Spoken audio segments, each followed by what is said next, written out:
Hi Libras, this week we are off the back of our new moon in Pisces, which was one of the most extravagant new moons that I've ever seen. It was really powerful, and you've been probably feeling all of this kind of surge of healing and emotion and visualization and magic, and perhaps even a little bit of sorrow here and there as well, a little bit of struggle.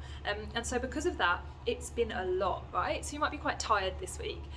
But however, we've got Venus and Mars are crossing over into Aquarius today on exactly the same day, together, hand in hand. It's very beautiful. So this is a really lovely time for romance. It's a really lovely time for connecting with a partner, seeing somebody else's perspective, putting yourself in someone else's shoes and saying, how can I connect more on their side? How can I understand more than try and make someone understand?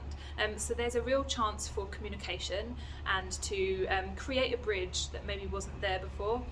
Aquarius is about trying new things, is about just experimenting and seeing if it works. So if you're in a current relationship, that might mean that you throw out the rule book and you try something new and you try to communicate, you try to see their side of the story and just kind of suspend your own idea of what is right for a little while. Or it might be that you're single and you're out there looking and you try something new, or you try and go on a date with a different type of person than you're used to, and you kind of just have this trust in the universe that whatever comes will teach you something at the very least.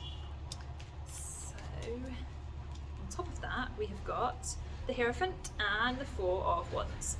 So this is basically saying that you have been really throwing yourself into something and wanting to do things in the right way. However, you really need to actually take a break and just relax for a little while, because whenever the Four of Wands comes up, it's a sign that you've worked really hard on something, and so therefore you deserve to actually acknowledge how far you've come. Now that might mean in your job, it might be literal, but it also might mean how hard you've worked on yourself, how hard you've worked on your relationship, how hard you've worked on your mental health, right? And so this is a chance for you to actually celebrate that and to say, do you know what, I've come really far and I am proud of myself for that.